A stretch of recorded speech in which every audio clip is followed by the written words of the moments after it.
Boa tarde a todos, pessoal. Vamos dar início aí à nossa aula, aí, nossas apresentações.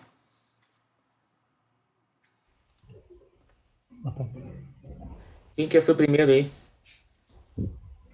Professor, não sei se for incômodo, se o pessoal estiver de acordo, como eu trabalho também, no horário junto do trabalho, se pudesse apresentar primeiro, se não for incômodo para os colegas. Acho que Boa tarde, por mim tá ok. pode se Certo. apresentar. Pode ser? A hora que tu estiver pronto aí, tu me avisa que daí eu disparo o cronômetro aqui Tá. pra regular teu tempo. Certo. Só por.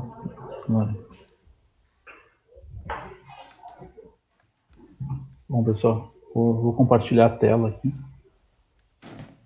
Minutinho.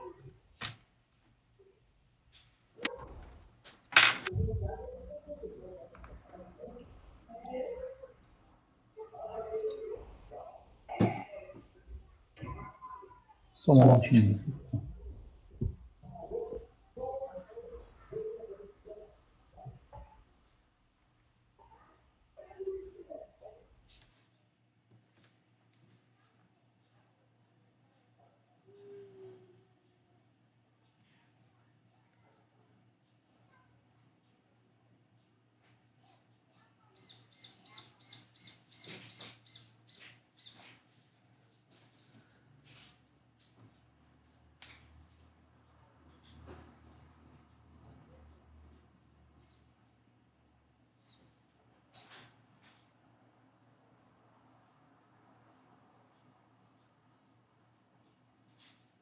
Alô? Professor, podemos iniciar? Podemos começar. Tá. Vou fazer uma coisa.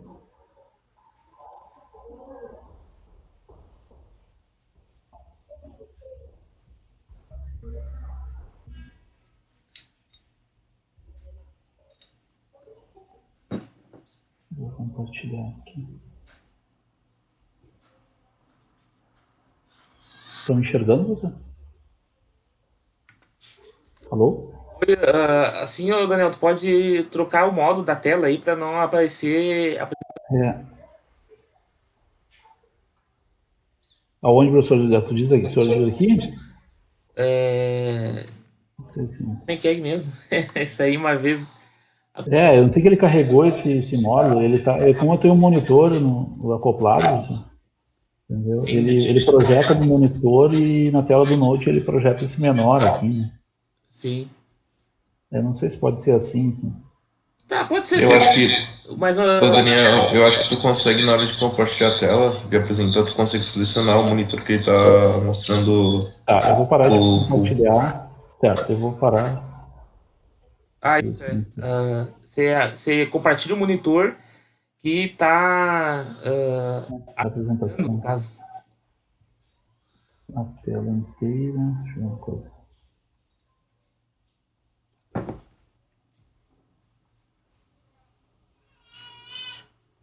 Agora apareceu? Então, qual que vocês... Tá, agora tu aumenta a tela, vamos ver.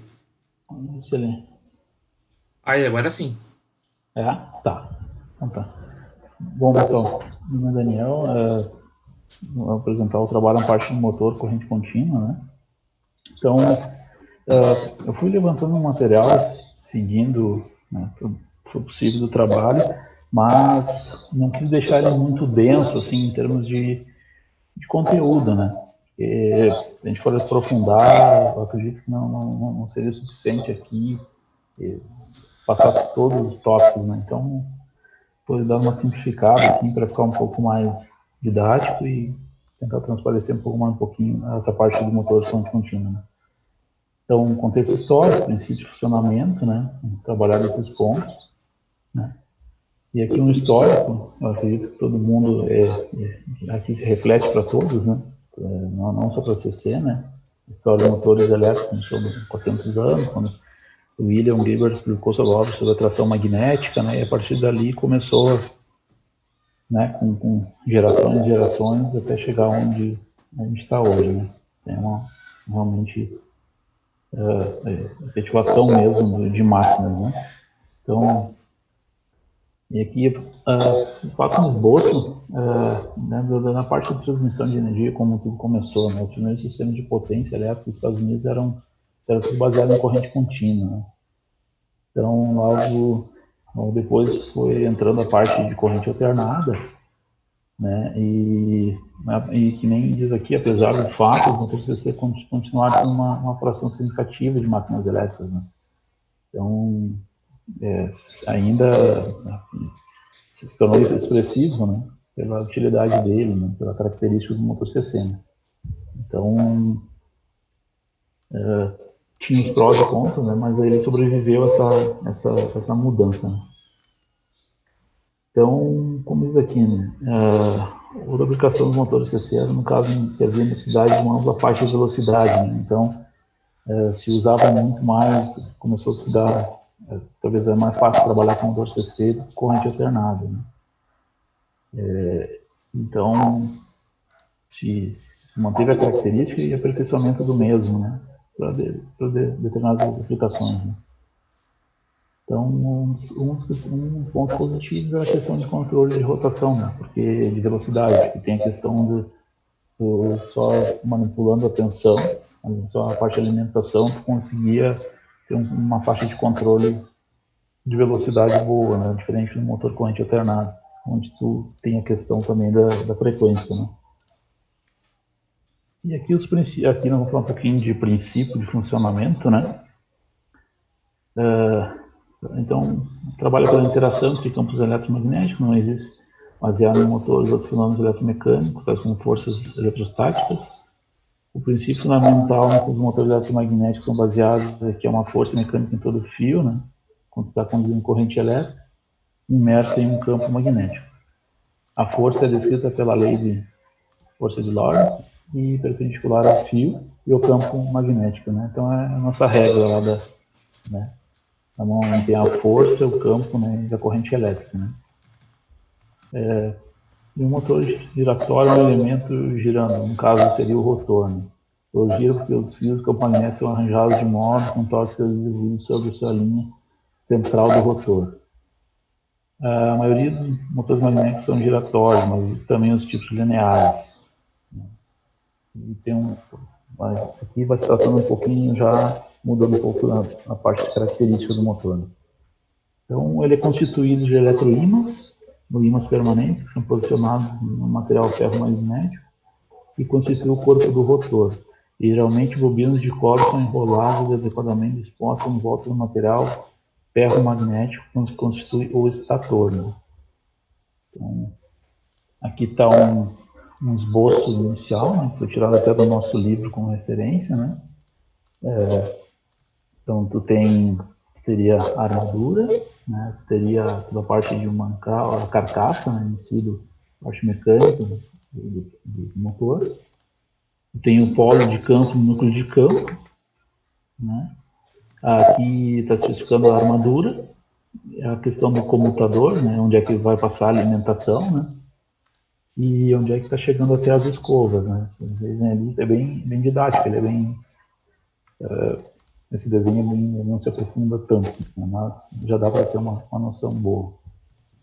A máquina CC pode ser operada tanto como gerador como um motor. Né? No modo motor, a potência elétrica é servida nos terminais da máquina e potência mecânica obtida no eixo.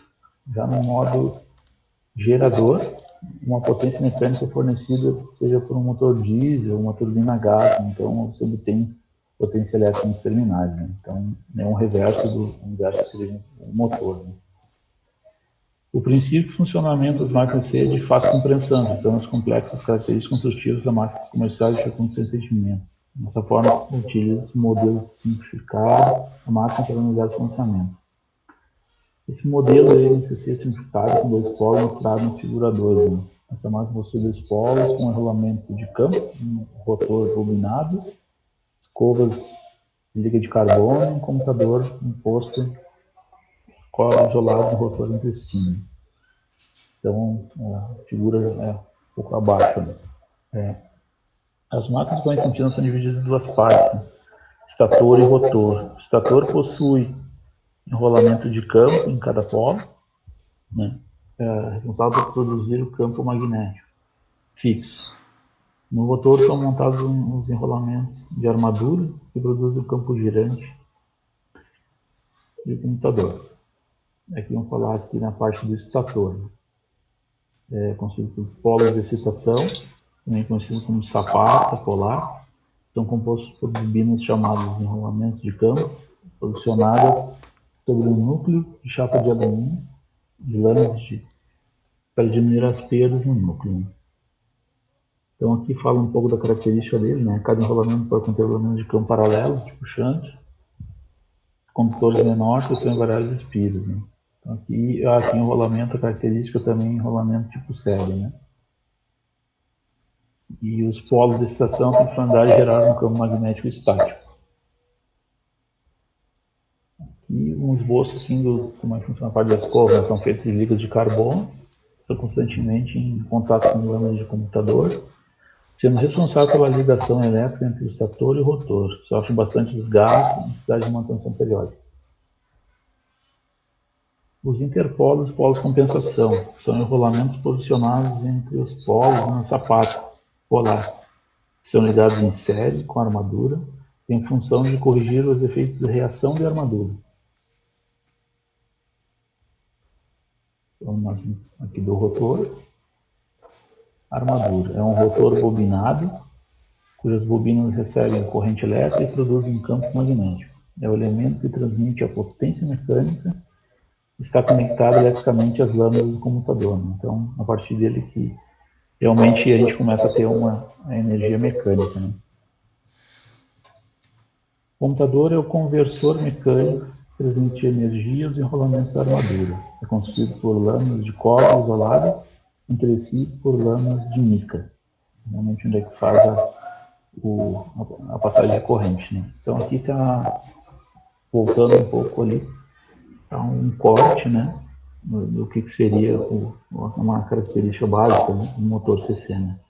Então a gente tem as escovas, né, tem a isolação, a gente tem a sapata polar, né, e aqui a gente está esboçando na parte de tem a alimentação, tem um polo positivo e negativo, né, que vai direto para as escovas. Né?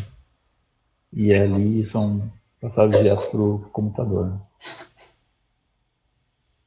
E aí, como também aqui está, pelas essas figuras, a gente consegue visualizar um funcionamento básico, né? O básico, né? O princípio, né? O princípio de funcionamento, onde é que vai ter o fluxo de corrente no sentido, né? Então ele está entrando, você vai conforme a polarização do estator, né? Com ímãs permanentes. Então, conforme for o fluxo, ele vai variar o campo e entrar em zonas de sendo repelido ou não, e vai gerar esse movimento mecânico, né? Então, uma esteira simples girando em faces curvadas dos polos, vista em perspectiva, vista das linhas de campo, né? Na figura do centro, e a vista superior, né? Frontal. Então, bem... Aqui tem também fosse a parte mesmo, seria a ideia do mesmo slide anterior, né? Mas a parte da sequência de funcionamento, né? Quando a bobina é alimentar, um campo magnético é gerado em torno do rotor. O lado esquerdo do rotor é empurrado para fora do domínio esquerdo, né? Atraindo para a direita, causando a rotação. Então ele é repelido e o outro existe atração. Né? Aí começa essa rotação. Né? E conforme for a variação, pode ver na segunda figura aqui, ele já entra no ciclo de rotação. Quando o rotor fica horizontalmente alinhado, o torque torna-se zero. Né? Neste ponto, o comutador inverte a direção da corrente através da bobina, invertendo o campo magnético. Né? Então, ele faz essa variação, né? Para poder entrar em rotação. Ser simples, de 4 espiras, aqui também continua a parte do princípio de funcionamento, né? Uma máquina CC simples de 4 espiras e 2 polos, como mostrado nessa figura, né? Essa máquina tem 4 espiras completas, alojadas em 4 ranhuras, né? Então, a gente pode visualizar as espiras, né? Mandado no seu rotor. As faces do polo da máquina são curvadas para proporcionar um entreferro, tamanho uniforme, para dar uma densidade homogênea de fluxo em todos os pontos debaixo das faces do polo. As 4 espiras da máquina são alojadas de forma especial nas ranhuras, né? Então, existem ranhuras no rotor para poder ter essa montagem, né? Para cada espira, o lado da espira sem a marca da linha é o condutor que está na parte mais externa da ranhura. Ao passo que o lado com marca é o condutor que está na parte mais interna da ranhura. Então aqui tem essa característica, né? Se o pessoal pegar no nosso livro como a referência, dá para dar um entendimento melhor, né? Então aqui seria a sequência, né, dessa característica desse motor, né? Aqui também, já na parte, digamos assim, a parte da elétrica mesmo, analisando mais como circuito, né? Então, tem uma parte posterior da bobina 1, tem a bobina 2, a 3 e a 4. Né? Então, tu tem essa sequência, né? Tem essa relação de as bobinas em série, né? Então, aqui já tem uma visão um pouco mais como é o comportamento em termos de circuito mesmo, né? Aqui também, aqui é um escopo de como é a face dos polos, né? Com a questão da ordem dos segmentos de comutador, né?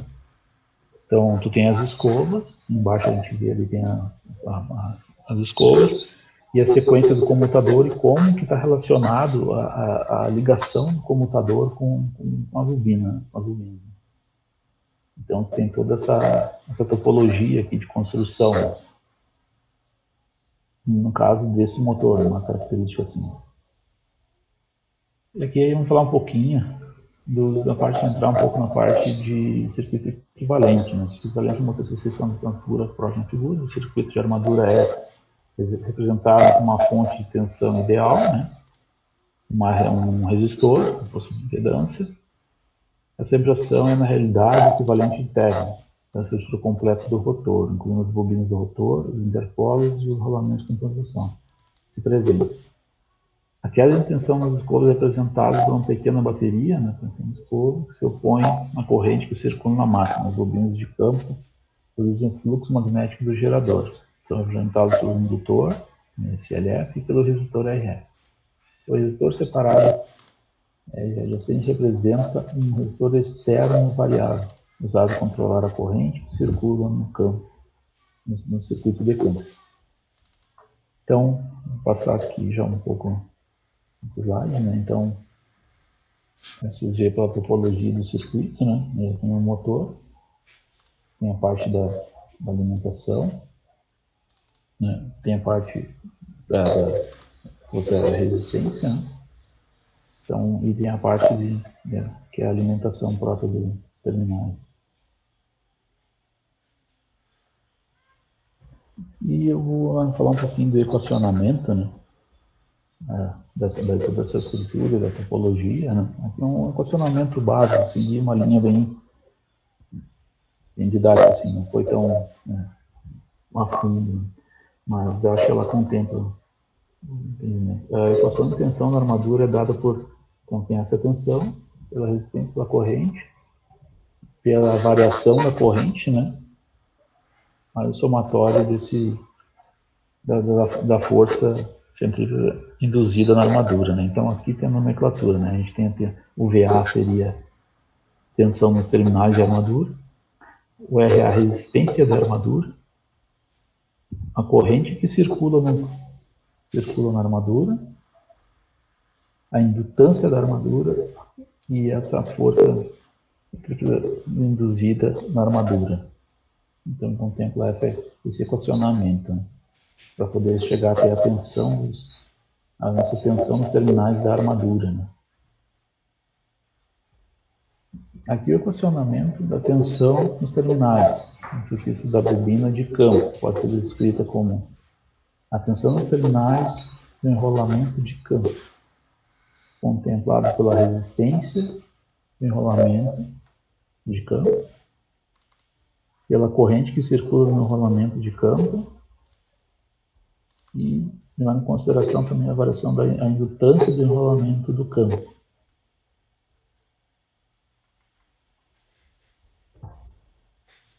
Lembrando que sendo resulta de constante velocidade, né? Lembrando que sendo. Então, aqui entra um pouco já na questão da constante de velocidade, né? Que é esse KE, onde o IF é constante, o fluxo é constante e a força contra o eletromotriz, né?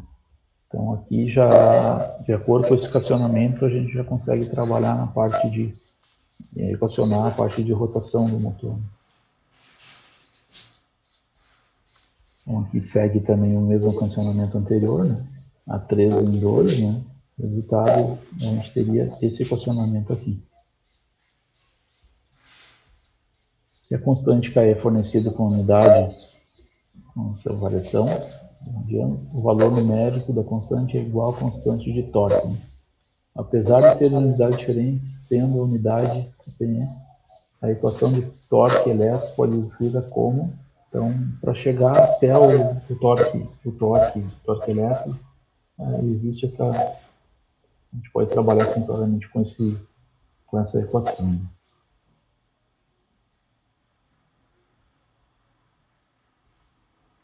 E aqui também a gente continua com o torque elétrico do motor, subtraindo de um torque de carga, então teria o torque elétrico do motor e tem a questão junto com o torque de carga. Encontramos a seguinte equação, né? Então, você vai ter o torque motor em carga, tem carga, né?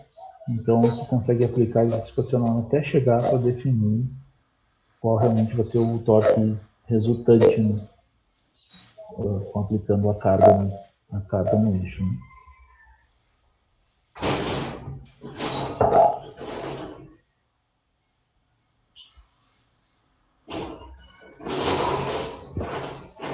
Aqui a gente está passando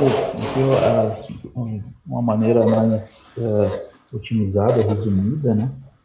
Do equacionamento diferencial do comportamento elétrico da máquina CC, né? Então, a gente tem a tensão prematura, né? O induzido, a parte do resistor. A gente tem a variação de corrente, né? Em cima dessa bobina. Levando em consideração a corrente, vai ter o somatório dessa diferença potencial, mais o somatório do EA, né? Então, e aqui a gente está no domínio S, né? Então, aqui está um diagrama esquemático básico, né? Da máquina CC, junto com um equacionamento inicial, levando em consideração toda a parte angular, toda a parte de ângulo e da força, né, do motor. Né? Então, é uma maneira mais reduzida do escopo. Né? A classificação do motor. Né? Então, o motor, podemos classificar o motor CC como um motor paralelo, também conhecido como motor de derivação ou motor shunt. O motor paralelo tem esse nome porque o indutor e os outros enrolamentos são ligados em paralelo. Ele tem como característica a fácil regulagem de sua velocidade e um tipo de motor muito utilizado em máquinas, ferramentas, elevadores, esteios e centros. Configuração motor paralelo. Desculpa. Aqui, falando um pouco do motor composto, conhecido por alguns como motor misto, ou motor composto apresenta as características do motor série e dos motores em paralelo. Ele possui dois enrolamentos de motor, um em série com enrolamento inclusive e o outro em paralelo. Esse motor tem como característica de manter firme a sua velocidade ao estar operando com carga. Por isso, o motor composto é muito usado no acionamento de máquinas que são submetidas a bruscas elevações de cargas, como prensas e tesouras mecânicas. Motor série. O motor de série possui esta definição, pois os enrolamentos do indutor e armaduras são ligados em série, se destacando por conter um alto torque e rápida aceleração. Devido a essas características, o motor série é muito usado em aplicação necessária de maior tração, como, por exemplo, trens elétricos, bondes elétricos e guinchos elétricos. Motor de excitação independente. O motor de excitação independente recebe esse nome pelo fato de seu indutor e sua armadura serem alimentados por duas fontes de energia independentes. Os motores CC com excitação independente são utilizados normalmente em acionamentos de máquinas operativas, como, por exemplo, ferramentas de avanço, bombas a pistão, compressores, entre outras aplicações que necessitam um torque constante a toda a faixa de rotação. Aqui vamos falar um pouquinho da característica do motor de passo. Os motores de passo são de corrente contínua, possuem vários bobines que, quando são energizados, de acordo com a sequência, fazem com que o seu eixo mova de acordo com o ângulo exato, sob múltiplos de 360 graus. Os motores de passo são usados em aplicações que exigem uma alta precisão. Com exemplos de aplicação, podemos citar para as impressoras tradicionais, impressoras 3D, sistemas de controle de posicionamento. Apesar do motor passar um tempo ter uma alta precisão, ele possui um torque muito baixo, sendo que quanto maior essa precisão, menor será seu torque. Quanto maior a precisão angular, realmente ele não tem um motor que tenha, por exemplo, um torque alto. Né? Aqui falando um pouquinho de servomotores. Assim como o servomotor é muito utilizado na estação de robótica. Basicamente, um motor que podemos controlar a posição angular através de um sistema de PWM, usar para posicionar e manter um objeto em determinada posição. Diferente dos motores de passo, que pode ser rotacionado livremente, o eixo de um servomotor não costuma ter tanta liberdade de movimentos, que geralmente é apenas 180 graus. Então, é uma característica diferente do passo, né? Aqui a gente vai falar um pouquinho de motor sem escovas, né? Brushless, e, ou seja, esse é um tipo de motor que não precisa de escovas para funcionar. Os motores brushless são similares aos motores de corrente contínua, tradicionais, com escovas, porém são comutados eletronicamente, de modo que podem ser alimentados de uma fonte de corrente contínua, para possuir uma comutação sem escova. O motor brushless é mais eficiente, necessita de menos manutenção, menor geração de ruído, possui uma maior densidade de potência e baixa velocidade comparado com os motores de comutação por escova. Devido às diferentes vantagens do motor brushless, ele é muito usado em drones, aeromodelos, além de ser leve, tem grande velocidade de rotação. Como nem tudo é perfeito, o motor brushless contém uma eletrônica que contribui para um maior custo de aquisição, além de normalmente ser mais complexo que os motores de comutação por escova. Além dos motores CC, existem muitos outros tipos de motores, como por exemplo os motores de indução monofásica e fásica. Caso, né, aqui eu estou em conteúdo do mundo da elétrica, né, que eu acabei de passado para cá, né, mas eu tirei desse site. Né. As aplicações, né, tem diversas aplicações para motores CC. Um deles, uma característica, o pessoal trabalha muito em questão de controle de velocidade. Se torna até mais eficiente, né, nessa característica, né? Então eu vou comentar um caso particular, tá? Esse equipamento foi meu pai que projetou, foi o último trabalho dele em vida, né? Então eu acho que eu peguei como exemplo, me lembrei na hora que ele usou um motor CC, então acho que só uma passada rápida, no caso de uma aplicação bem real. Assim. Então esse equipamento consiste de equipamento para auxiliar no controle dessas qualidade de processo de manta de geomembrana, esses aterros sanitários, lagos, então eu uso essas mantas de geomembrana. Então existe um processo de controle de qualidade e onde não existe esse processo em nível industrial. Né? Então meu pai participou, ele projetou e fabricou essa máquina, ele sozinho, né? Deu uma ajuda para ele, foi meio que auxiliar. Assim. Então eu vou passar para vocês assim um escopo. Então, aqui está um desenho da estrutura, tá? O objetivo é chegar para mostrar para vocês onde é que entrou o motor CC, né? Então, essa aqui é uma treliça, tem 7 metros, a medida, né? Aqui tem toda essa estrutura, né? Aqui está um desenho 3D. O que faz esse equipamento, né? Aqui vocês veem que tem essa linha aqui, preta, aqui embaixo, que são guias lineares, né? Essas guias lineares, elas são pressionadas com um motor de passo. Né? O que ela faz? Isso aqui tem, não vou entrar em detalhes, mas só em termos do motor do projeto. Então, esse equipamento tem 2 motores. Né? Um que é o motor de passo e um motor corrente contínua para elevar e descer e subir a treliça. Né? Então, aqui, isso foi um projeto que meu pai mesmo fez. Ele, a partir da cabeça dele, ele fabricou e foi rolando, ele fez. Aqui é uma caixa de redução. A gente também tem uma caixa de redução, que é feita em pé em Caxias, em Jeremias, né? Onde é que tu tem um motor para tracionar isso. Então, ele, em vez de usar um motor corrente alternada, ele usou um motor corrente contínua. Até porque onde é que esse equipamento ia ser usado, ele tem que ter um controle de velocidade um pouco mais fino, né? Mais controle melhor. Aqui então está o escopo da treliça, que ela tem 7 metros. O que faz? Tá? Aqui vai ter umas escovas. Essas escovas vão gerar alta tensão e com alta tensão tu detecta falha no processo fabril, né? Então, esse movimento, esses aqui são guias, são tipo uns trenzinhos aqui. Então, tem todo um sistema de tracionamento. Então, o que toca aqueles carrinhos, aquelas guias, né, da guia linear, esse aqui esse motor de passo, né? Então, esse motor de passo vai fazer o tracionamento, com todo esse conjunto aqui dessas engrenagens. Vai ter uma polia, né? Uma polia aqui, de borracha.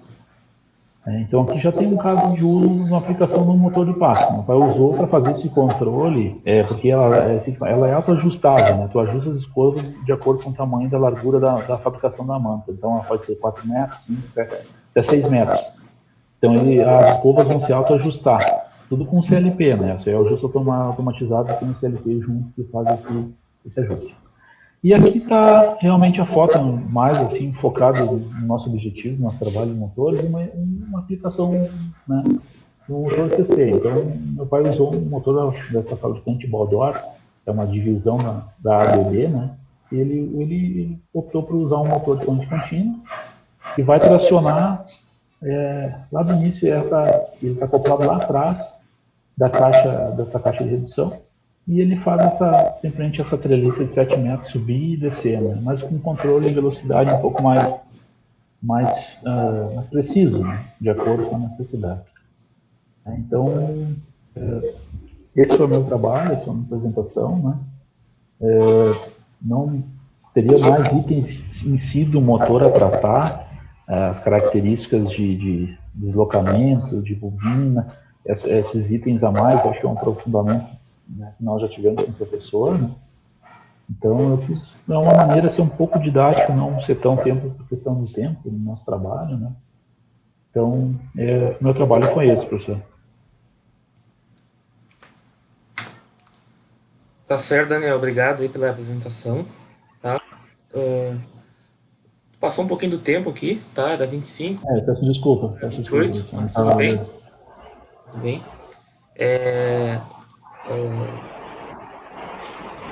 O trabalho aí, essa parte da aplicação ficou bem interessante, né? Bem interessante mesmo. Só assim, eu achei que tu colocou bastante texto aí na tua apresentação. Não sei se tem tempo de terminar ela. Eu tava vendo aqui que tu não chegou a me mandar essa apresentação, né? Professor, isso eu peço desculpa porque eu já estava fazendo isso agora, até porque eu estava falando com meus colegas, então se eu me permite, eu posso publicar agora, professor? Vocês não dá ainda. Pode, mas daí vai constar com prazo lá, né? Tá, não, eu estou Tem mais publicando colegas aí agora já que, lá. tem mais colegas que não apresentaram, que não postaram lá, tá? Só cuidem aí, né, pessoal? Porque a gente eu dei bastante horário de aula aí para vocês fazerem o trabalho, então cuidem aí os prazos aí, né? Então, postem lá agora para mim poder fazer a avaliação. Tá, Mas faltou um pouco aí a parte teórica, muito maçante. Não sei se, claro, pouco tempo que tu acabou tá fazendo dando um aí, corte, professor. Peço desculpa, senhor, tá dando um corte. deve ter faltado alguma coisa, né? Mas, Professor, o seu áudio tá cortando muito, não tô conseguindo entender nada do que você tá falando. Não sei se o Daniel também tá assim, com as do Daniel, sei lá. Tá dando um corte agora. é que eu acho que o Daniel tá com o telefone, o teu tá dando bastante ruído.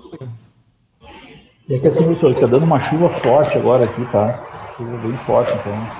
Acredito que pode ser isso aí, tá sendo problema. Né? Ah, tá. Mas eu tô escutando, professor, eu tô escutando. Sim, tá, beleza. Não, assim, a parte teórica ali eu achei que ficou bem pesado, né? Assim, vou tentar resumir um pouquinho mais ali, mas Certo. tentou abordar todos os itens ali que a gente viu em aula. Teve algumas equações que tu poderia ter pego já mesmo nas slides, precisava ter Certo. fora, que tinha já no nosso material, Nosso conteúdo. Né? no nosso conteúdo. Certo. Eu achei assim que talvez ficou um pouco, né?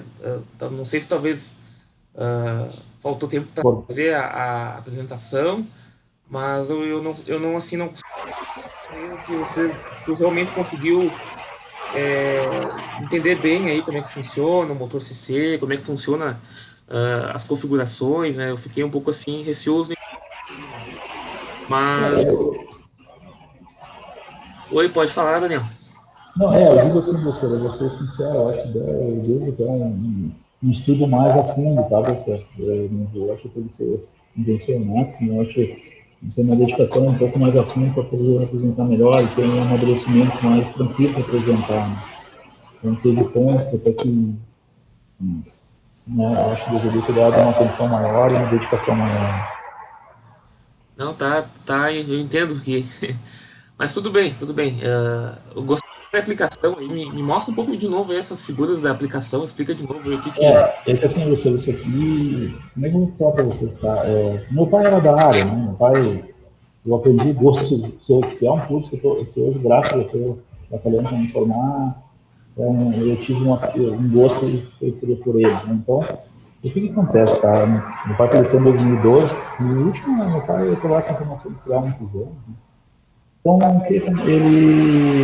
ele foi para uma empresa em São Paulo, foi precisar, chamada Neoplastic, é uma empresa de ramo plástico. Eles fazem geomembrana, manto de geomembrana.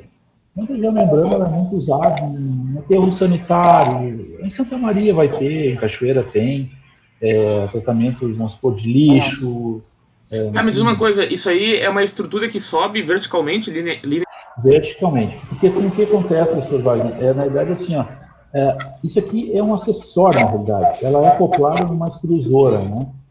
É chamada uma extrusora balão que eles chamam, né? Essa extrusora, o que ela faz? Ela pega a matéria-prima do plástico, que são polímeros, né? E gera um plástico que é chamado de SPAD, é um plástico de alta densidade, né? O que esse plástico faz, né? Ele é um plástico usado nesses lugares que eu citei, né? Aterro sanitário, tratamento onde é efluente químico, enfim, usado, essas são as aplicações. Não é um plástico filme, né? Ele não é um plástico tipo assim, ó, aquelas lonas pretas para usado em agricultura. Ele é só a cor que é igual, né? Porque ele é totalmente a densidade é muito maior. Então existe uma extrusora que faz isso. Né? Geralmente essas extrusoras são importadas. No Brasil tem acho um fabricante só. E o que o fabricante dessa fábrica de plástico que é em São Paulo vieram até procurar meu pai, indicaram ir lá para fabricar um Spark Test industrial. O que é um Spark Test? Você sabe aquela raquetezinha que dá choque, né? Para matar um mosquito, né? Então a ideia seria aquilo. É gerar um centelhamento de uma corrente elétrica, um centelhamento de tensão, uma descarga, né?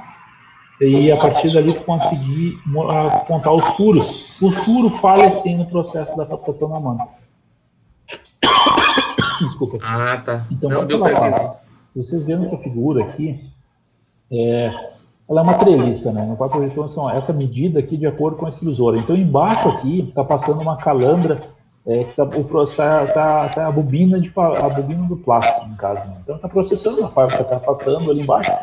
E essa estrutura aqui, que está mais escura, ela vai descer, que é uma treliça. Junto com essa treliça, mas é totalmente isolada, tá? Teve toda a questão de isolação ali, porque o que acontece? É aplicada uma alta tensão aqui. Eles viram que seria um dos processos mais eficientes, assim. Tem efeito corona, o efeito corona, eles usam máquinas para efeito corona para detectar essas falhas, mas o centelhamento elétrico seria mais eficiente nesse caso.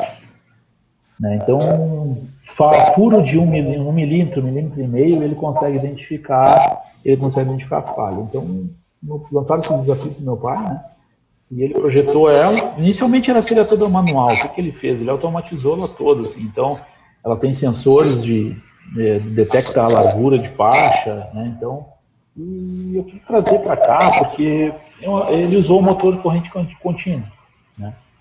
Então, Não, tá conforme ok, o meu Daniel. Ficou trabalho, bem bom. esse tópico que pediu para a gente passar, as aplicações no CCC, eu sei que tem diversos outros, né?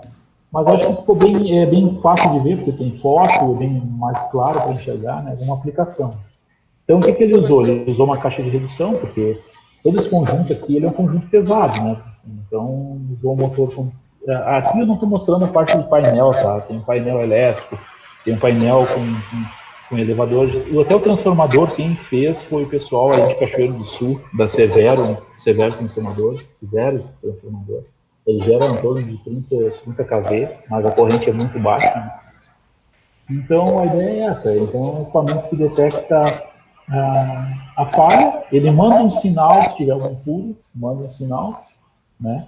Essa guia linear aqui, esses trezinhos aqui, elas são tracionadas com uma corrente, né?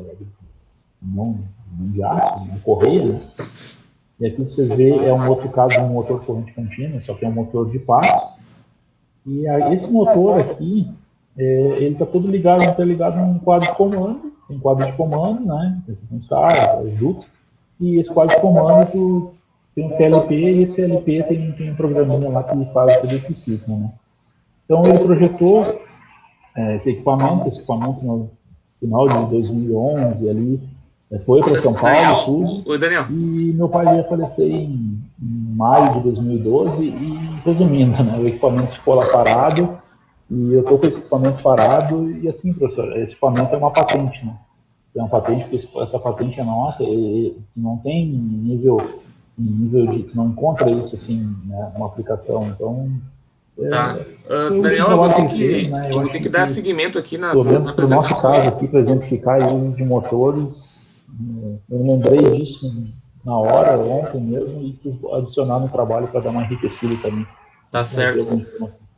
Daniel, a gente vai ter que dar sequência aqui, tá? É bem interessante esse projeto aí, mas a gente tem que dar sequência aqui nas apresentações. Desculpa qual os passos, tá? Só. Capaz. Mas eu agradeço, tá, professor? Eu já estou encaminhando, tá, professor? Tá, ok. Caminha lá para nós, lá para mim poder te avaliar aí a parte dos slides também.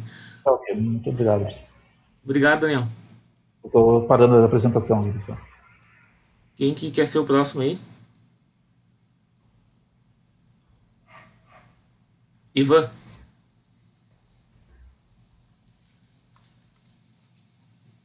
Ô, professor. Eu, na real, não estou preparado para a apresentação hoje. Até eu estava pensando que eu iria apresentar amanhã, se fosse possível. Tá, o Eduardo também, ele me falou isso aí, mas é assim, pessoal, como é que eu vou dizer? O Eduardo nem entregou o trabalho ainda. Vai ter que ter desconto aí, tá? Pro pessoal aí que não tá hoje. O Ayrton também não tá presente, tá? O Eduardo e o Ayrton não estão presentes. Então, como eu comentei, seria um sorteio, né? E quem fosse sorteado. Mas, enfim, então eu posso deixar para ti apresentar amanhã, mas aí vai ter um desconto aí de não apresentação aí. Aí fica contigo. Quer apresentar hoje Pablo Messias? Eu posso apresentar, professor, sem problema. Então pode apresentar aí, Pablo. Se estiver pronto, aí tu me avisa.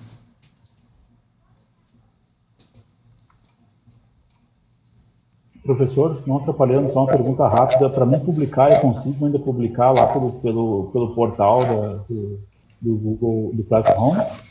Consegue sim, Daniel, consegue sim. Certo. Pode começar já, professor? Pode começar, Pablo.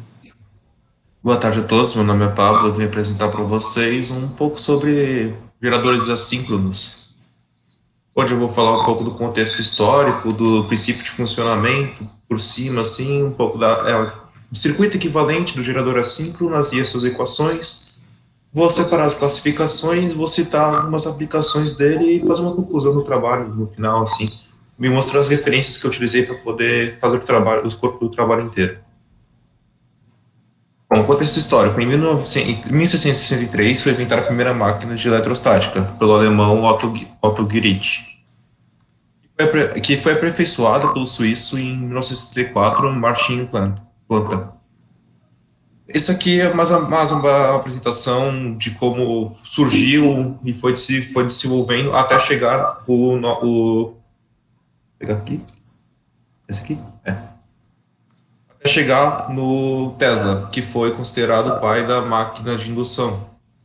onde a máquina de, o primeiro a máquina trifásica de indução foi inventada na época de 1989, que depois foi nos anos seguintes, a partir dos anos seguintes, foi começada a ser feita em massa, a sua fabricação.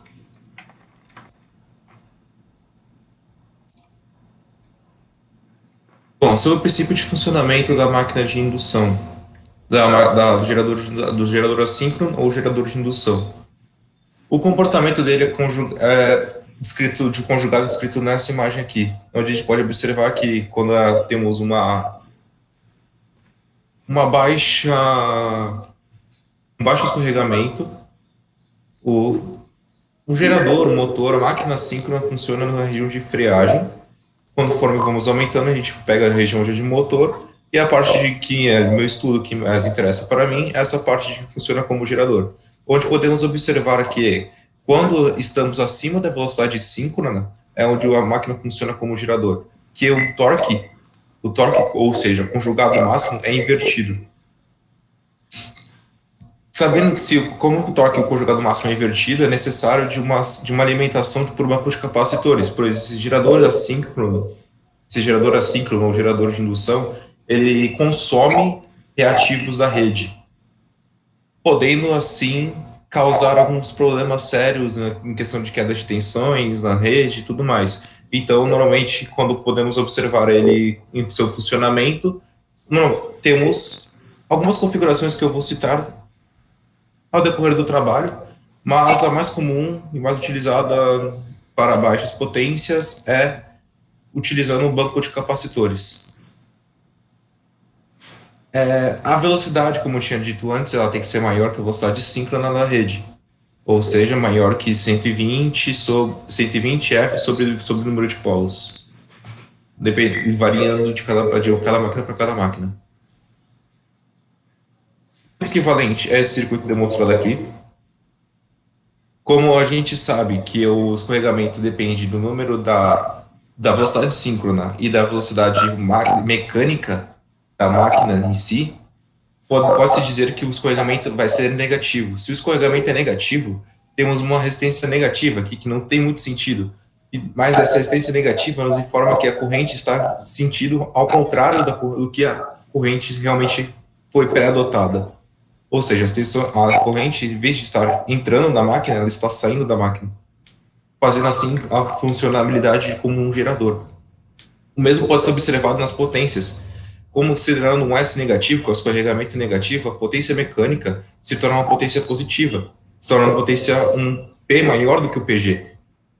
Seria a potência nesse resistor aqui. Ou seja, teríamos uma potência maior de saída de entrada na máquina do que de saída da máquina, maior do que a potência de entrada da máquina. Assim, ficando, por exemplo, vamos supor que seja um 10% de escorregamento, seria 1,1 PG.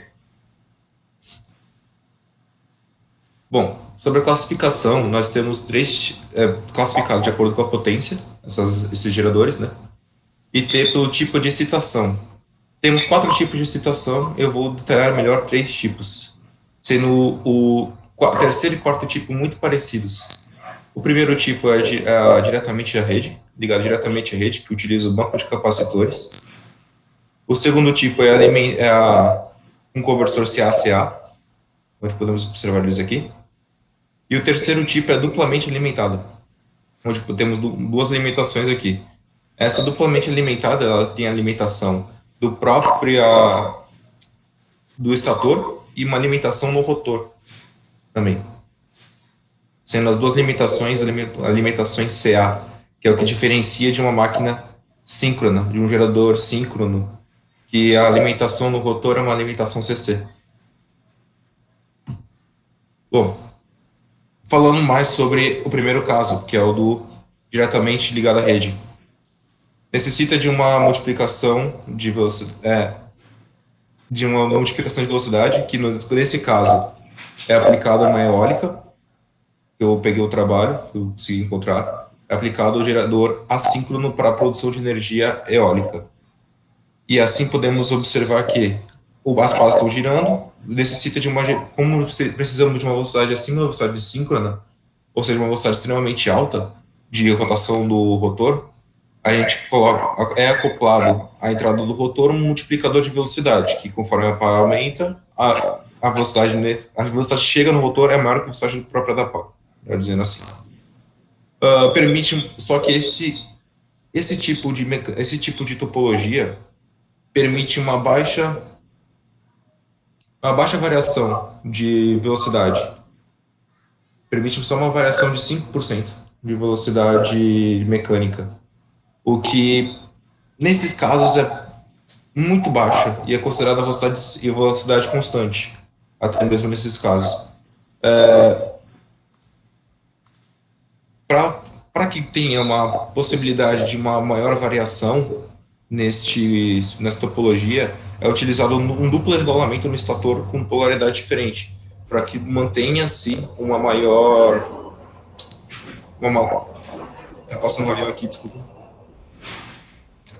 Para que mantenha-se uma melhor variação, podendo, tipo, uma maior estabilidade ao variar essa velocidade síncrona. Porque como podemos observar naquela imagem lá do conjugado, se abaixamos muito da velocidade síncrona, o próprio conversor já começa a máquina assíncrona, ela começa a trabalhar como motor em vez de trabalhar como gerador. Como não queremos isso, ao acoplar esse duplo enrolamento no estator, a gente consegue reduzir ainda mais a velocidade síncrona para poder dar uma maior variação possível.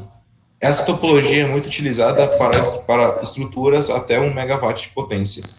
Como benefício em comparação aos geradores síncronos, ele é mais barato e não produz harmônicos na rede. Bom, essa aqui é a segunda topologia, que é utilizando o conversor CA-CA. Como esta máquina CA, essa máquina assíncrona, necessita para poder gerar energia de uma alimentação de reativos em kW, essa alimentação é retirada do conversor CA-CA. E que vem para cá, segue a mesma topologia do anterior, porém, tipo, não temos um banco de capacitor na saída da rede e essa conversão é feita pelo próprio conversor, essa necessidade de geração de kW. Continua precisando de multiplicador de velocidade para poder alcançar a velocidade desejada, para poder continuar se trabalhando como um gerador, não como um motor. É totalmente desocupada da rede, porque existe um isolamento entre o conversor CA-CA. Nessa topologia é permitida uma grande variação de velocidade, chega, acho que se não me engano, a 30% de variação, podendo variar 30%, tanto para mais quanto para menos a velocidade síncrona, que esse gerador continua trabalhando como gerador. Como vantagem do gerador assíncrono com a mesma topologia, temos que ele é mais robusto, mais barato, e como desvantagem, o conversor CA-CA é de alto custo. Porém, como ele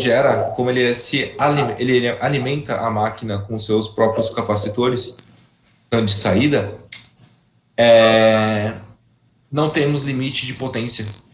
Então, normalmente, esta topologia é uma das mais usadas, se não a mais usada, para parques eólicos e até mesmo hidrelétricas, porque ela consegue gerar uma potência maior com uma topologia simples, por assim dizer, que é basicamente o conversor CA-CA, um CACC, CCCA.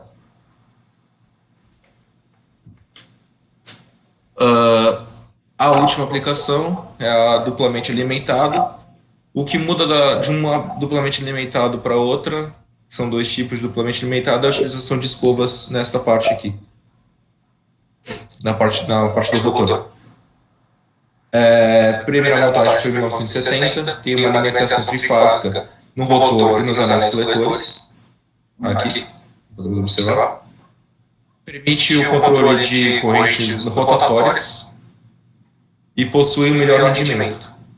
Permite boa variação de velocidade, também na faixa de 30%. Não produz harmônicos na rede. A geração de potencial é limitada até 5 megawatt. Por causa dessa, eu suponho que é por causa desse acoplamento que não utiliza capacitores nem o próprio acoplamento CC do gerador, do conversor, me desculpa. Como vantagem, é barato, robusto e a manutenção é onerosa, ou seja, uma manutenção cara. É uma desvantagem desse tipo de topologia. Uma aplicação, temos que citar somente, são aplicações que há variação de velocidade de rotação para geração. Ou seja, temos hidrelétricas e temos parques eólicos. Eu não consigo, sinceramente, pensar, além de termoelétricas, eu não consigo pensar em outro meio que tenha uma rotação variante de velocidade de rotação do eixo. Porque, como sabemos, a velocidade dos ventos varia, a velocidade... poderíamos citar também a maré motriz, mas a maré motriz eu acho que não entraria nesse caso. Não sei se o professor possa explicar depois da apresentação. E a hidrelétrica também varia de acordo com o nível de enchente dos reservatórios. São as únicas duas que eu consigo assim pensar, basicamente, que tem uma grande variação da velocidade de rotação que justifique a utilização de um gerador assíncrono e não de um gerador síncrono. Tirando os benefícios de ser mais barato assim, e tudo mais, basicamente o que justifica a utilização de gerador síncrono em vez do assíncrono é a possibilidade de variação da velocidade mecânica, mantendo a geração. Contudo, foi apresentado a utilização do gerador síncrono, demonstrando um pouco da ideia, os circuitos equivalentes, algumas equações, e classificando pelo tipo de excitação, de potência, e citado algumas aplicações. São as referências que eu utilizei. Muito obrigado. Obrigado, Pablo. Tá? Muito bom aí o teu trabalho. Só ficou um pouco curto, né? Era para ser de 20 a 25 minutos. Ficou um pouco curto só o teu trabalho, mas está bem montado. Podia ter aberto um pouquinho mais, né? A questão de motores, aplicações de motores, não só geradores, né? Na verdade... E minha parte era geradores, né? Tinha um outro aluno que ia apresentar geradores assíncronos. Eu pensei até em estender nessa parte de motores e tentar explicar um pouco mais sobre essa parte aqui mesmo. Mas como tinha um outro aluno, eu pensei, não, deixa assim mesmo e tentar achar uma coisa mais específica de geradores. Só que com uma aplicação muito restrita, é mais para a aplicação de eólica, pelo que eu encontrei pesquisando assim, divulgações e tudo mais na internet. Foi só que eu consegui montar mesmo. Sim, não tanto. Tanto na parte de histórica, assim, eu não consigo encontrar muita coisa. O que eu melhor consegui encontrar foi mais a montagem de como foi gerado as máquinas elétricas mesmo, não o gerador em si. Sim. Vocês podiam falar um pouquinho também do princípio de funcionamento da máquina, né? Como é que funciona o campo girante, como é que funciona essa questão da defasagem das bobinas no estator, enfim, mas ficou bem trabalho, tá? Referente à geração, é bem isso mesmo. A maioria das máquinas usam geradores síncronos, né? Uma que também, sim, a velocidade que sai, né, a velocidade de saída, ela vai ser parecida com, vai estar síncrona com a velocidade de rotação. Então se mantém uma velocidade fixa de rotação e se obtém na saída uma velocidade... Uma sinoide perfeitinha já que tem as características desejadas para implementar na rede. Exatamente. E além da uma sinoide perfeita, tu tem uma frequência fixa, né? Essa é Sim. Que a gente quer ter uma tensão alternada na saída com uma frequência fixa, que não fique variando muito também. E o gerador síncrono ele entrega, né, com muito menos equipamentos auxiliares, né, uma tensão, uma senoide perfeita na saída com uma frequência praticamente fixa. A única vantagem que esse aqui tem em comparação ao gerador síncrono é realmente, tipo, não produzir harmônicos na rede. Então, todas as três topologias aqui apresentadas não apresentam harmônico na rede. E Então, tirando essa parte, assim, e a aplicação óbvia, né, eólica, que é um dos maiores pontos de geração aqui no Brasil, no Rio Grande do Sul, não tem muito mais o que fazer com ele, do que eu entendi, pesquisando. existe pesquisas aí, né, inclusive no GPOC, é feito pesquisas aí em cima de geradores assíncronos, né? Porque ele é uma topologia mais simples, né? É uma máquina elétrica que tem uma topologia mais simples se comparar com uma máquina síncrona. Então, de alguma maneira, tenta-se, né, utilizar aí essas máquinas aí para geração, né? Existe bastante pesquisa, né, em cima dessas máquinas aí. Pesquisas essas que avaliam aí como manter uma tensão de saída e uma frequência constante quando se tem uma variação de carga, um desequilíbrio de cargas, né? Que é os cenários onde mais a máquina assíncrona ela acaba tendo desvantagens em relação à máquina síncrona. Então Sim. é bem em cima disso aí, né? É feito ali no GPOC pesquisa na área de controle, né? Controle de máquinas para manter as tensões e frequências de saída constantes. Muito obrigado, tá? Muito bom. Eu que agradeço. Obrigado mesmo. Messias, Boa tarde, professor. Vou apresentar aqui. boa tarde.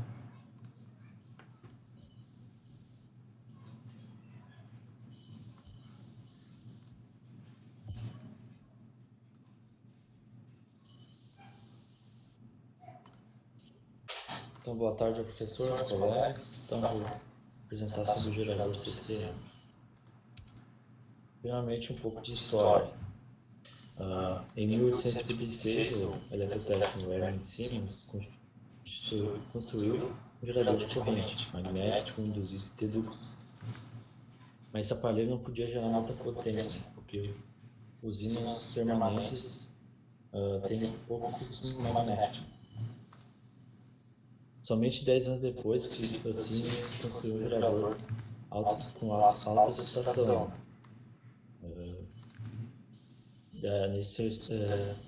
Nesse gerador, ele conseguiu chegar a 300 watts e uma rotação de 1.200 RPM. Esse gerador não precisava de fonte de alimentação externa. Ele se autoexcitava.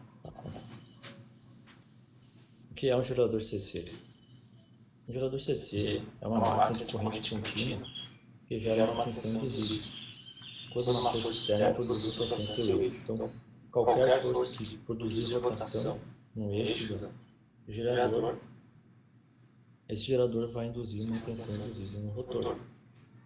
Então, pela lei de Faraday, quando se tem a variação de fluxo do campo magnético, se produz uma força eletromotriz induzida.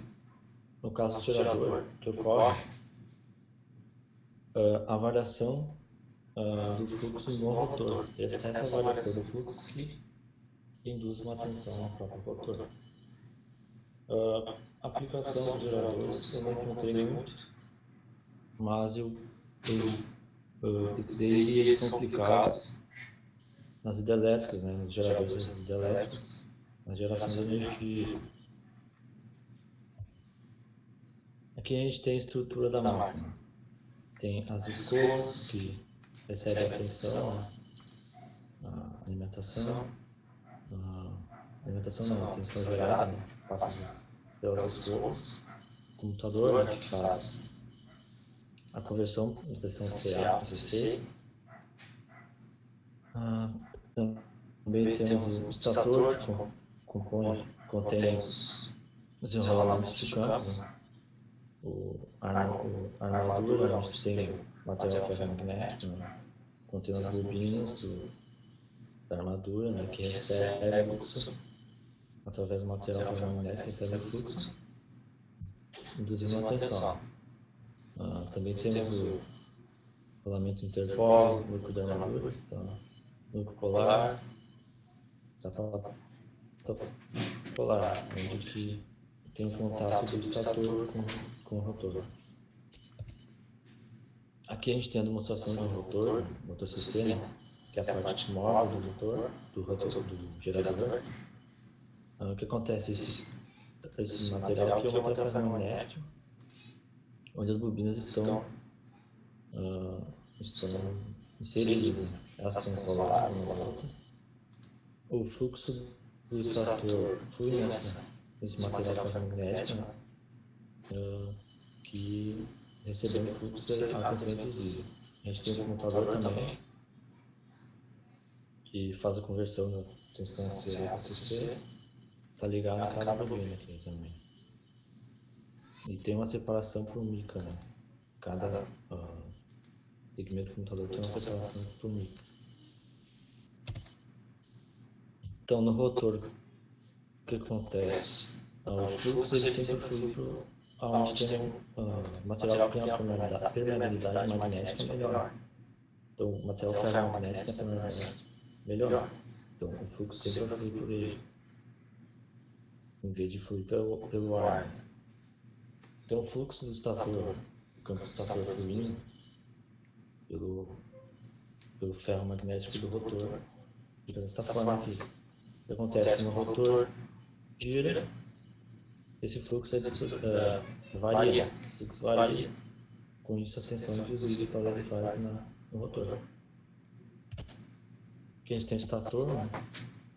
Temos as bobinas de campo, né? Que geram o campo do estator, e o material ferromagnético. Princípio de funcionamento do gerador CC. O que ocorre é assim. Aqui a gente tem a força aplicada, né? Pode ser qualquer força, pode ser uma bomba, uma coisa que toque aqui essa barra. O que acontece? Essa barra está inserida no campo magnético. No caso aqui está inserido, esse campo magnético está para dentro do quadro. E com isso, essa força aplicada faz essa barra se mover. Essa barra em movimento, inserida nesse campo magnético, gera uma tensão induzida aqui. Então, a direção dessa força motriz induzida é dada para a regra de filamento. A gente utiliza a regra da mão direita. Então, força motriz induzida nessa barra aqui. Então, a força induzida desigual até a força da carga. Quando isso ocorre, daí tem a tensão induzida.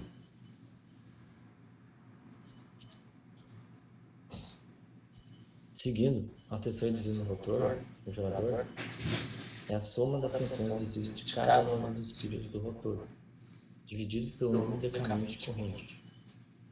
A tensão induzida em uma espira de rotação é dada por E induzido, a velocidade vetorial com B, escalar com E, representação. Então a gente tem uma representação de uma espira aqui apenas, né, de um rotor, em um campo do estator. O que acontece? Essa espira é dividida nos lados, né, que esses lados, cada um tem sentido.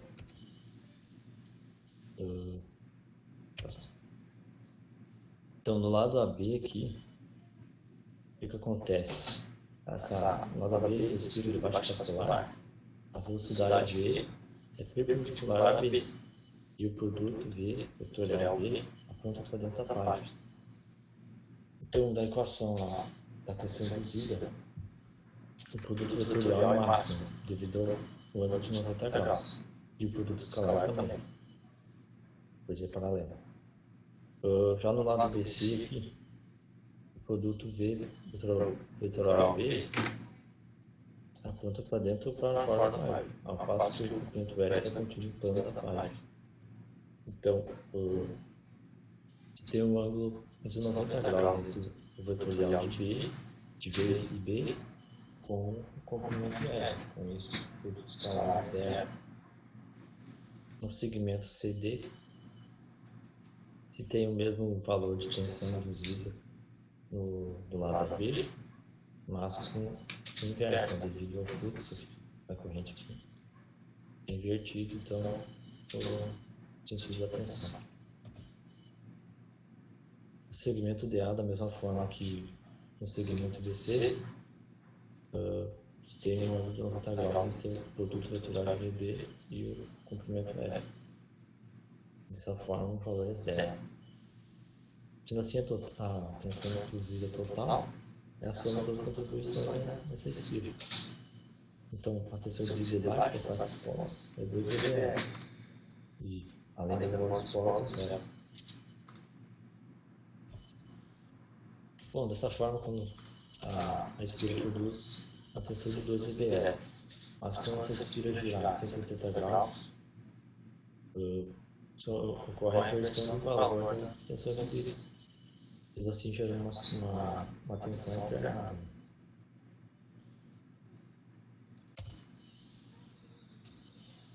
Bom, essa tensão induzida é uma tensão corrente alternada.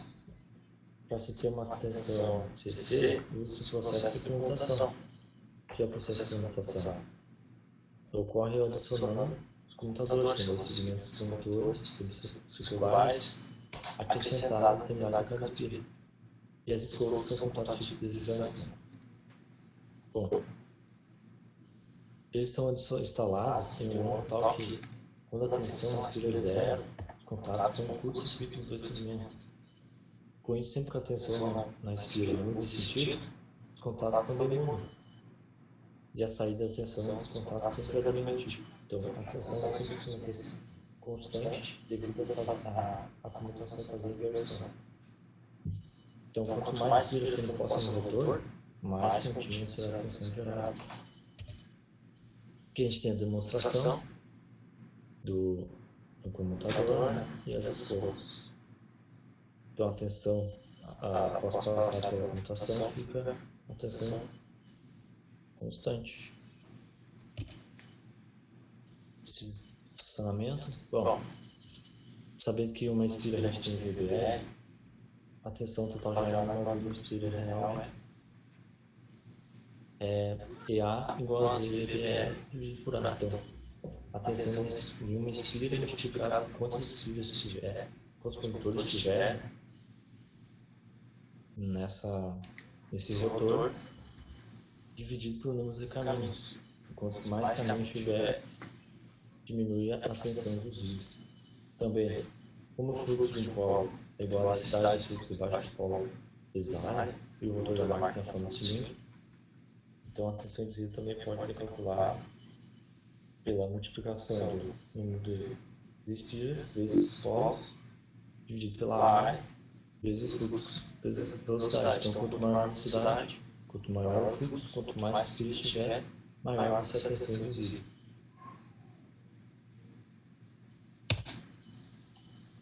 Bom, ocorrem alguns problemas de comutação. Os efeitos que surgem são na comutação são a reação de armadura e as tensões de areia de efeito. A reação de armadura ocorre quando desconecta uma carga nos terminais da máquina CC. Essa conexão induz uma tensão que circula uma corrente. Essa corrente que circula os rolamentos do rotor cria um campo magnético que se opõe ao campo do Saturno, distorcendo. Então, a reação de armadura também se divide no deslocamento do plano neutro e enfraquecimento do fluxo, após esses dois problemas. Então, o que é o plano neutro magnético? Então, é o plano interior da máquina, onde a velocidade do rotor é exatamente paralela à linha de fluxo magnético. Então, nessa linha pontilhada aqui no meio do desenho, a gente tem um plano neutro magnético, onde se tinha a tensão zero. O deslocamento é o deslocamento das linhas de fluxo que causa o deslocamento do plano. Então, o campo criado no rotor interfere distorcendo as linhas de fluxo e o stator deslocando o neutro. Com isso, atrapalha o processo de mutação, pois o local certo onde as escovas pegar ali no computador é deslocado. E dessa forma se gera faiscamento. Problemas de comutação. O segundo problema é o enfraquecimento de fluxo, que ocorre quando a diminuição do fluxo da subtração da força matriz do rotor, a força dos polos. Então, ocorre enfraquecimento do fluxo, diminuindo a tensão gerada. Então, o campo distorce o campo estator, diminui o fluxo, a tensão reduzida é menor. As tensões nos LDT são tensões elevadas que são possíveis nas esposas, quando o computador é colocado a curto, apesar da redutância baixa.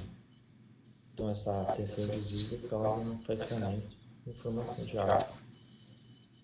Algumas soluções para os problemas de comutação. Pode-se usar o deslocamento de escovas. Deslocamento de escovas usado para quando se ocorre deslocamento plano neutro. É feito regulagem para que o plano neutro esteja no lugar certo. Mas ele agrava também, deslocamento de escova agrava o enfraquecimento de fluxo. Também pode se usar para corrigir os problemas os polos de comutação hiperpolos. Eles cancelam as tensões induzidas no LVDT. Eles geram um campo que contrapõe as tensões do LVDT. Normalmente de compensação, então eles produzem uma indução para regular o enfraquecimento de fluxo e eliminar o deslocamento plano. Eles geram um campo para cancelar o campo da reação da armadura. Também pode-se usar sapatos polares e contribuir para a diminuição do efeito de fluxo criado pelos condutores da armadura e no campo magnético do campo. Torque induzido no gerador CC. O torque induzido no gerador CC, quanto maior a velocidade, maior torque. Quanto maior o fluxo, maior torque. Aumentando a corrente, também tem um torque maior. Quanto mais espiras, maior a indução, maior torque também.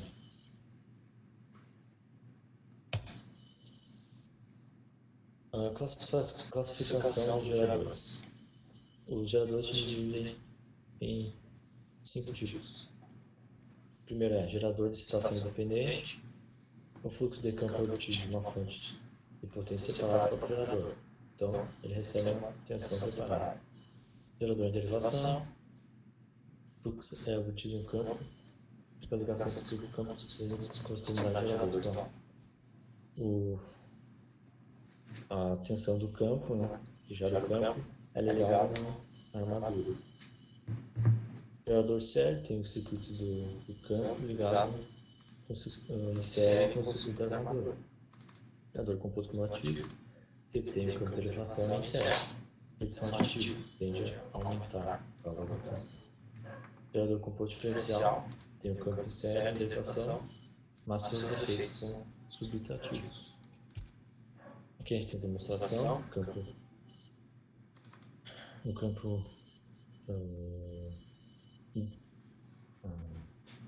independente, né, com excitação independente, ele está separado do circuito.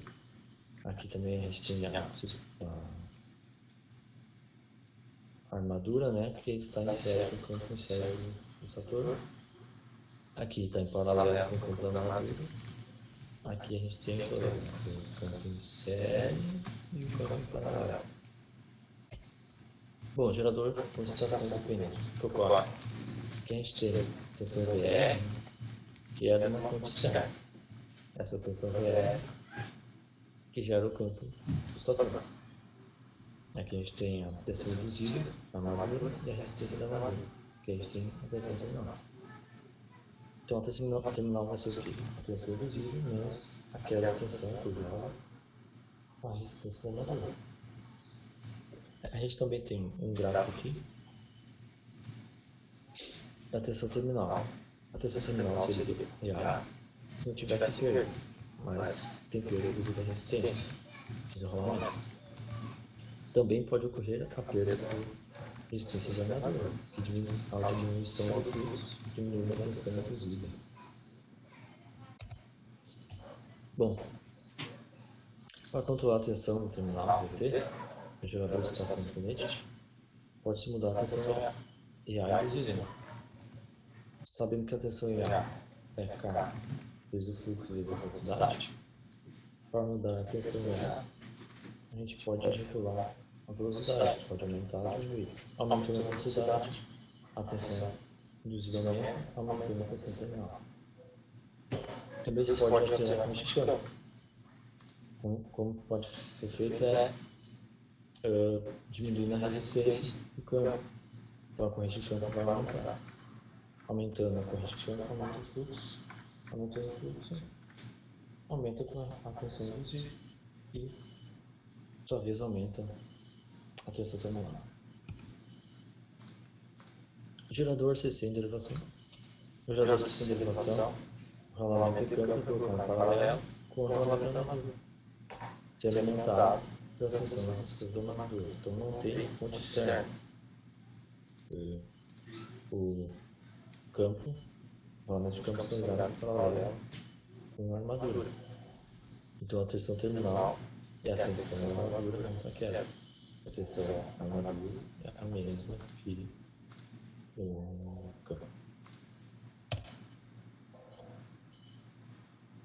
Então ele não possui fonte externa. Possível a inicialização do funcionamento do gerador devido ao fluxo residual que a gente tem material ferromagnético. Então, devido à permeabilidade do material ferromagnético ser um pouco alta, né? A gente tem o fluxo corretivo no material. Isso permite ao gerador iniciar a excitação no campo. Esse processo chamado de autoexcitação. Então, o que ocorre? A tensão gerada depende do fluxo residual. Aqui no gráfico, a gente tem o fluxo residual bem baixo. O que acontece? Quando vai aumentando a velocidade, vai aumentando a tensão induzida e reduzida que aumenta cada vez mais o fluxo, né? Aumentando a tensão EA induzida, aumenta o fluxo. Esse valor vai aumentando até chegar em nível permanente. Alguns fatores que podem impedir a autoexcitação. Então, a ausência de fluxo visual do gerador com a tensão zero, ciclo de campo aberto contra corrente, inversão no sentido de recuperação do gerador, que ocorre no gerador ao contrário, uma resistência de campo muito elevada, resistência elevada não permite que a tensão visual, que é baixa, circular nos rolamentos. A velocidade de rotação também é baixa pressão. Então, a característica da valorização é influenciada pela tensão terminal, que é a mesma tensão usada na rotação do campo. Opa, é paralelo. O que ocorre? À medida que a carga consome corrente, então, a carga pode consumir mais corrente, se tem um aumento da corrente IL.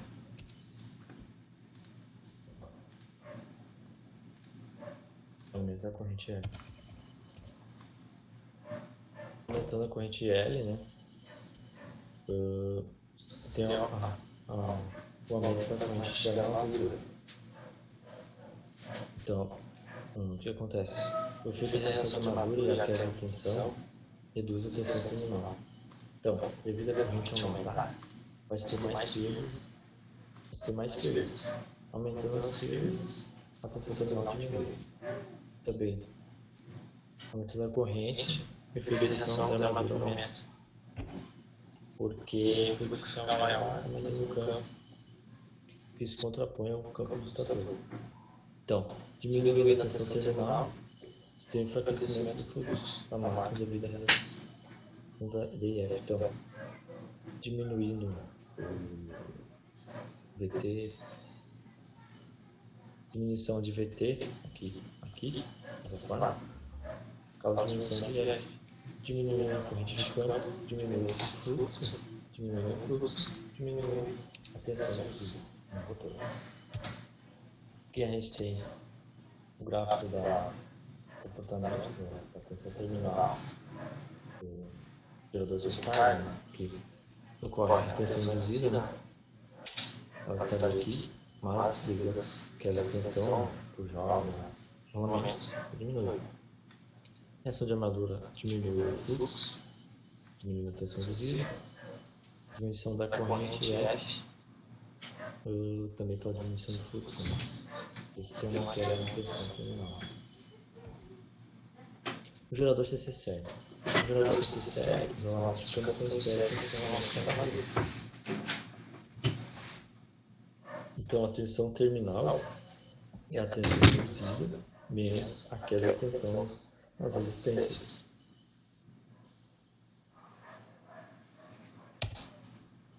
A característica terminal de um gerador CC sério, a vazio na corrente de câmbio, de modo que o VT reduz seu número bem baixo, a altura do fluxo residual desse tamanho. Então, à medida que a carga cresce, a corrente de câmbio sobe, pois a corrente está em série com a corrente alta, de modo que a tensão induzida se eleva também, aumentando a corrente e aumenta o fluxo que aumenta a tensão induzida. Mas também se tem uma diminuição, o aumento na queda de tensão nas resistências. Mas o aumento de A se dá mais rápido do que o aumento da queda das resistências. Então a tensão terminal sobe. Depois de um tempo, a máquina aproxima da saturação e a torna-se constante. Então, a fica constante. Quando a é constante, tem a queda devido à reação da armadura e as quedas de resistências. O VT diminui. Já do CC, né? A tensão interna diminui devido à reação da armadura e perdas proporcional à corrente. Então, uma aplicação do gerador CC é a soldagem a arco elétrico, né? Onde se tem uma corrente alta, uma tensão alta, e o arco se abre rompendo direto, né? Causa uma seteira grande, né? Aqui a gente tem a demonstração da queda da reação da armadura e a resistência. Gerador CC composto cumulativo. Gerador CC composto cumulativo é um gerador que tem um campo em série e elevação contável, de tal forma que as forças magnetomotrizes por dois se somam. Então, o que ocorre aqui? O enrolamento aqui do campo extrator é enrolado de tal forma que a corrente entra aqui. E o do campo sério também, o campo de derivação, o campo sério, este é enrolado para o mesmo sentido. Então, essa força magnetomotrizes vai se somar.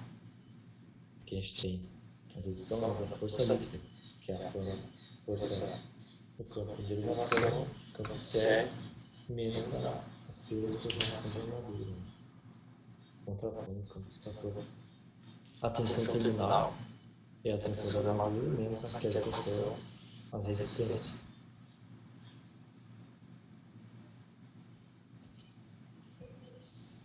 Então, com o aumento da carga, você tem uma demanda maior de corrente. Com isso, a corrente L aumenta, a corrente de saída, aumentando a corrente da armadura. Com isso, aumentando a corrente, tem mais perda e menos tensão terminal. A força magneto-motriz, FSE, que é do rolamento sério, aumentando a força magneto-motriz, tem uma força líquida maior, que aumenta o fluxo e gera mais tensão. Com isso, aumentando a tensão terminal. E a gente também tem um gerador CC composto diferencial. O que acontece no gerador composto diferencial é que a corrente aqui no sério que ela não está entrando, ela está saindo. Ele é enrolado ao contrário do enrolamento de derivação. Então, na força líquida, a gente tem a subtração do campo sério e a subtração devido à reação de armadura. Com isso, ele tem um aspecto subtrativo. E a tensão terminal, da mesma forma, a tensão induzida menos aquelas extensões resistentes. Então, com o aumento da carga, você não vai dar uma corrente. A corrente gera aumento na saída, aumentando a corrente da armadura, aumentando as perdas, com isso diminui o VT. A força magnética motriz realmente séria aumenta. Como essa força é subtrativa, diminui o fluxo, diminui a força líquida. Né? Diminuindo a força líquida, diminui o fluxo, que gera a iniciação resíduo, diminuindo a tensão interna. Com isso, quanto maior a carga aqui no gráfico, quanto maior a carga, mais corrente é drenada. Quanto mais corrente é drenada, menos tensão terminal a gente tem. Então, diminui isso. Aqui algumas referências que foi usado no livro Chakra e algumas marcas do livro. E era isso. Obrigado, Messias, aí pela apresentação. Tu buscou estruturar bem aí, né? Os slides, passou um pouquinho do tempo, né? Ficou com 28 minutos aí. Tudo bem.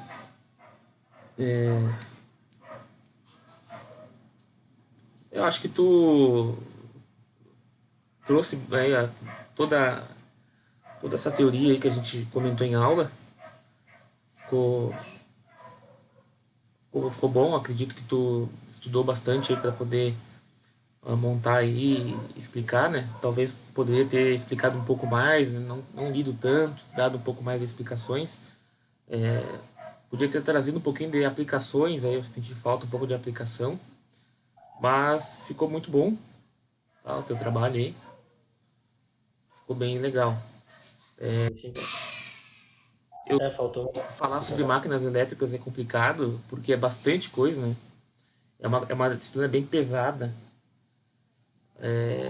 Não é fácil aí de tu estar explicando o funcionamento, não é fácil de estar descrevendo aí as equações, né? Eu sei que demanda um esforço bem grande. Pode falar, Messias, tu queria falar alguma coisa? Professor, eu concordo que faltou algumas explicações. Eu tive dificuldade de achar algumas explicações, na verdade. O motor CC série ele é aplicado em carro. Não, esse é o gerador, né, professor? O motor de partida isso, na verdade tem um gerador, né? Eu tô todo perdido aqui também.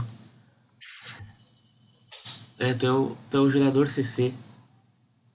Sim. O gerador CC, realmente hoje a aplicação é bem mais restrita, né? Mais Né? ações que tinha lá no início do século XX, né? Você vai usar o dínamo, né? A bicicleta. Né? Isso, tem o dínamo da bicicleta. Mas as aplicações mais, digamos, renomadas foi logo no início, lá na briga lá entre Nikola Tesla e Thomas Edison. Né? Uma coisa dali tu poderia ter trazido, mas tudo bem, tá? Gostei da apresentação aí. Amanhã fica então o Ivan, o Ayrton e o Eduardo. Fica para amanhã. Pessoal, a gente tá aí no final da disciplina, tá? Acho que amanhã vai ser nossa última aula presencial. Deixa eu dar uma olhada aqui no nosso plano de ensino. Obrigado, então, Messias. Eu que agradeço, professor. Obrigado. Tá bom. Deixa eu dar uma olhada aqui no que a gente tem ainda. Mas acredito que a gente já venceu a nossa carga horária. Acho que de avaliações era só esse trabalho final que estava faltando ainda, né? O trabalho final, isso. 1, 2, 3, 4. Deixa eu ver aqui o que foi passado aqui. Acho que já foi passado tudo, né? Hoje de manhã eu esqueci que a turma de materiais elétricos faltava um quiz para passar para eles. Vou ter que fazer isso agora. Mas acho que vocês é só isso. Não tem mais nada. Trabalho 1, 2, 3. Faltou um trabalho 4 aqui, né? Faltou um trabalho. O trabalho 4 não era a apresentação agora. Mas tem mais um trabalho final aqui, né? Ó, ficou o trabalho 4. Deixa eu. Tu consegue tirar a tua apresentação aí, ô Messias? Desculpa, professor, eu tinha esquecido. Não, capaz.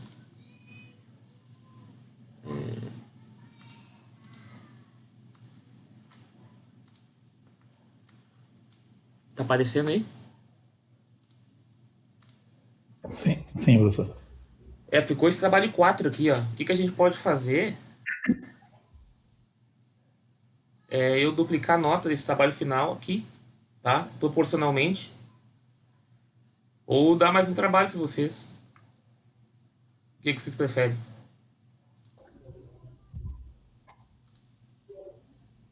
Professor, eu estou de acordo com a maioria da turma, mas para mim, se pudesse explicar, não é que eu não queira fazer, como tá bem corrido para todos, né? O senhor também, eu fico com o senhor achando menor. Então eu vou falar isso para duplicar também, porque, né, devido a eu estar fazendo TCC, tem que entregar daqui a uma semana, 2 semanas agora. E tá bem corrida as coisas, eu acho que para mim seria melhor duplicar, mas se a turma preferir que seja feito um trabalho, eu me importo de fazer. Eu digo assim, nos seus casos, respeitando o seu conteúdo, né? Não, para mim, assim, é que nós já estamos dia 27 aí também, para poder já tá dando aí um terminando trabalho de máquina de indução. Faltou, né? Faltou essa parte de máquina de indução, né? Assim, o que eu vou dizer é o seguinte, né? Claro que eu acho assim que de nota aí vocês vão conseguir passar, né? Eu não olhei como é que ficou o trabalho 2 e 3 de vocês, tá? Mas aí essas apresentações aí teve colegas que não postaram ainda, né? Ou postaram atrasado, eu vou ter que descontar um pouco isso aí. Mas acho que vai dar, né? Qualquer coisa a gente vê aí um trabalho aí para quem não atingir a nota. Porque de repente pode acontecer que o colega, eu não vou fazer uma apresentação tão boa agora, porque tem mais um trabalho 4 ali, e aí ali eu faço uma apresentação melhor. Então, né, eu chegar agora e dizer que não vai ter mais trabalho 4, ficaria ruim da minha parte. Então, se vocês aceitam, né, mas tem essa conta em risco, né? Tem a questão eu não sei como é que ficou o trabalho 2 e o 3, eu não corrigi ainda, né? Mas acredito que, assim, eu vou dar uma nota aí acima de 7 nessa apresentação de vocês, né? Pelo menos quem apresentou hoje aí, acima de 7 vai ficar, tá? Acredito eu que vai dar para ficar acima de 7. Aí vai juntar com as notas dos trabalhos 1, 2 e 3 ali, né? Certo. Então o trabalho Professor? final vai ficar. Oi, pode falar, Ivan. O desconto por apresentar amanhã é quantos por cento, mais ou menos? Não, vai ser pouca coisa, não vou descontar muito, não, tá? Eu vou ter que só descontar um pouco aqui Mas pouca coisa mesmo, eu acho que uns 5%, menos que isso até. 5%, eu acho. Não, tá beleza, então. Por mim, podemos fazer esse do trabalho final, valer mais, Tá, daí duplicar a nota, né? aí o trabalho final vai ser a nota desse trabalho aqui, né? Aí eu faço proporcionalmente a 8. Aí eu vou fazer a mesma proporção para 6 pontos. E aí fecha ali, né? Fecha a nota. No caso, se você tirar 8 no trabalho final, se você tirar 10 no trabalho final, vocês vão ficar com 6 no trabalho final ali, vão ficar com 6 pontos. Trabalho 4. No caso, uma nota de 0 a 10. Eu dou 10 para vocês, no trabalho final vai aparecer 8, e no trabalho 4 vai aparecer 6. E aí, proporcionalmente, se vocês tirar 8 na nota final ali desse trabalho, dessa apresentação, aí vai ficar ali no trabalho final ali uns 6 e pouco, e no trabalho 4 vai ficar uns 5 e pouco, 4 e pouco, né? Vai ficar proporcionalmente a nota.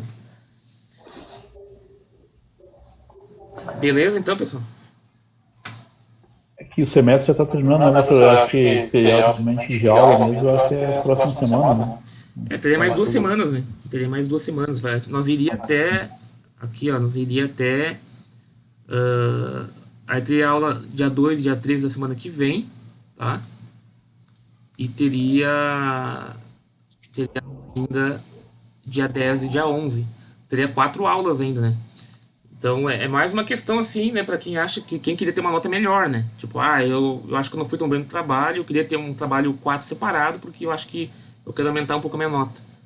Entendeu? A gente pode fazer, porque tá no plano de ensino aí, né? A gente faz um trabalho de máquinas de indução.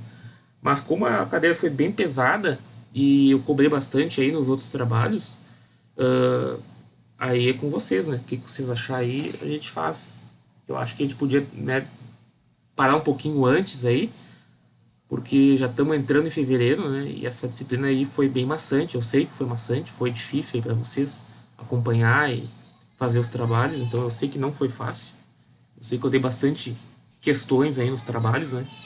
Só que todas essas questões eu tinha resolvido, né? Foi coisas que eu fiz como lista. Então eu tirei algumas questões da lista e passei para vocês. Então tudo isso que eu passei foi questões que eu também tive que passar. Não foi assim querer ferrar ninguém. No meu tempo era essas listas aí para chegar na prova e ter quatro questões ali, quatro, cinco questões. Tá, pessoal? Não, sim, eu Se você compreendo. Se a turma estiver de acordo, para mim, acho que podemos, né, trabalhar, errar aqui, o senhor fazer esse ajuste, né? E quem sabe usar a próxima aula como uma aula, não digo mais leve, no sentido mais leve, depende de uma. Se eu quiser passar algum conteúdo mais pra gente em termos, mas digamos assim, já teria fechado em termos de trabalho.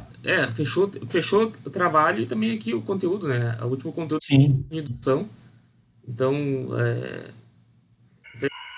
só enrolando aqui vocês também. Poderia passar alguma coisa, mas eu acho que a gente podia parar por aqui. Claro, não, perfeito. Da minha parte, estou de acordo. Então, eu acredito pelo que vocês apresentaram aí, né? Acima de 7 aí nesse trabalho final aí, né? Vai dar para dar de nota para vocês aí. Mas eu não sei como é que vocês foram nos outros trabalhos, né? Mas tudo bem. Então vamos fazer assim, vamos deixar só esse trabalho final aí. Aí a gente duplica a nota e deixa proporcional, né? A pontuação vai ser igual ali, né? Vai ser a mesma pontuação. Só vai ter essa duplicação aí do trabalho final. Certo, pessoal? Então aguardo vocês amanhã aí para olhar e prestigiar o trabalho dos colegas. Tem a disciplina amanhã. Um abraço, pessoal. Até Tá bem, professor. Até amanhã. Até amanhã.